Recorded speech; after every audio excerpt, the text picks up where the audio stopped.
This is Helen from Helen's Help Desk, and today we're going to talk about, can I stop his addiction?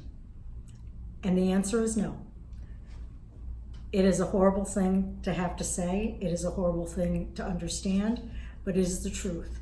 The truth is, he's going to do what he's going to do.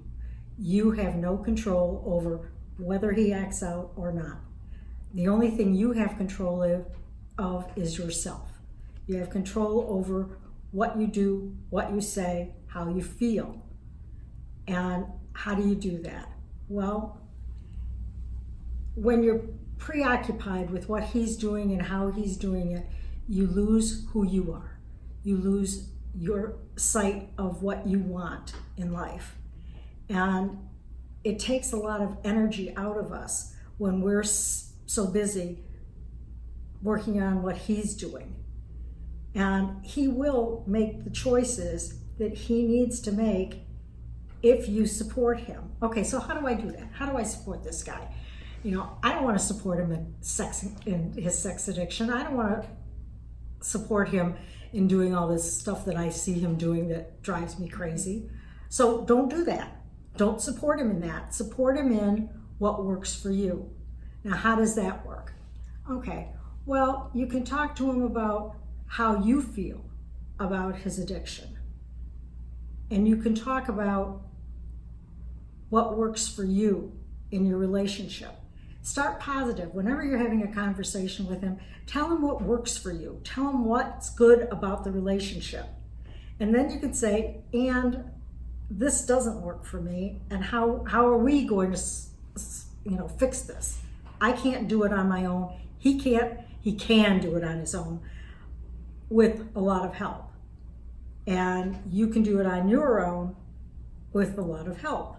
Help is the biggest aspect of this whole conversation. The sex addict, it's their choice what they do. I think I've said this before. He's got about 10 seconds to decide whether or not they're going to act on whatever it is that's in their mind. Okay?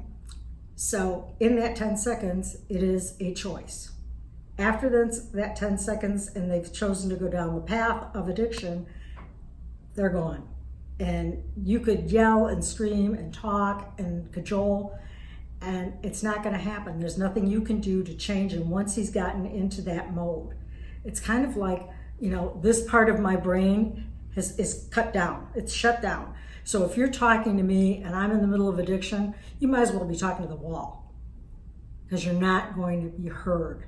Okay? When he chooses not to act out, when he realizes the path he started on and goes, no, this isn't what I wanted to do, and he steps back, then you have an opportunity to talk to that person. Then that person more than likely will be present to you, and you can have that conversation. The biggest thing for you is not to beat him up. The biggest thing for you is not to allow the shame that comes in. Now, he's going to have shame already. You don't have to, do anything to have him have shame. That's his. You can make it better by not burning the embers. Just stack that up and make it burn higher. You can stop that by looking at what you need and walk away. If this is what's happening at this time, then walk away. Don't have a conversation. If you realize that he's just going to be argumentative and combative and non-regular and not ready to have a conversation with you, then say, okay, we can talk about this at another time. And then you go away. You find someplace to go. A lot of times the woman is, well, it's my house, he needs to go. Well, you can do that.